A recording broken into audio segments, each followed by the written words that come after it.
So with all these great deals for Black Friday, there was one important thing that I thought I would share because it does potentially signify a future red flag for retailers in disc golf. And before we get into it, I have a 25% discount on my site, so be sure to check out my new bags.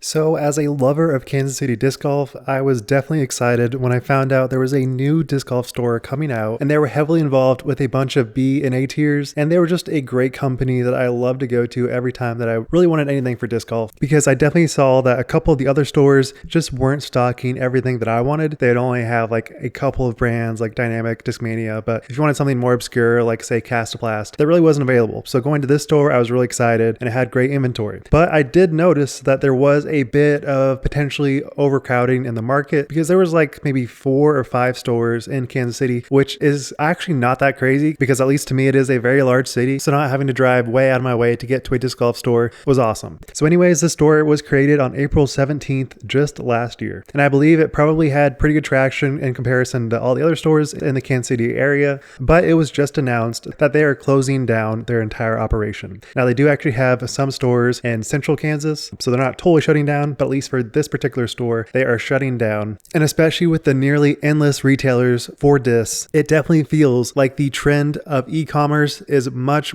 more valuable than a brick and mortar store. Now you could say, I love to feel the plastic, I love to see what it's like before I actually buy it. And that is a major consideration. But for so many of us, we much prefer buying something on Amazon rather than having to go to Walmart to buy it. And I think that is especially true for discs, because it will get shipped to us. We don't have to do any extra effort. We don't have to spend any more time. We can just look online within 5 minutes, buy the product, get it shipped, and that's that, which allows the customer to look much more nationally. They're not having to be focused on a particular region. They can just Google, hey, I want a cheap disc golf bag. I'm going to check out Wild Run's Disc Golf. And from there, they can just buy it. They don't have to do any more than that. But when you go to a brick and mortar store, you might walk in, look for a particular disc. They don't have it. You have to see, well, do I want to just like try to get something else? Like, no, I really wanted this disc. And it becomes a lot more of a hassle than you might guess. Whereas if you're trying to look up on a site to see if they had the stock of the latest cloud breaker, you could just do that in a matter of seconds. And so while I don't think all retailers will be dying, I think it'll be incredibly critical that they do start managing a online e-commerce brand, because that is much more potentially viable for a long-term solution. Because I do believe that disc golf, while it is awesome, it in general can only work for a particular region, because let's say you're in the middle of Wyoming and there's not that many places to play disc golf, there's probably not going to be a good market for a disc golf store. Whereas if you're a manufacturer or a retailer online that is trying to base their entire warehouse in Wyoming, you have a lot more opportunities. You can sell to anybody at any time. You're not being forced to be 100% operational from a 9 to 5, nearly 7 days a week, which is what a lot of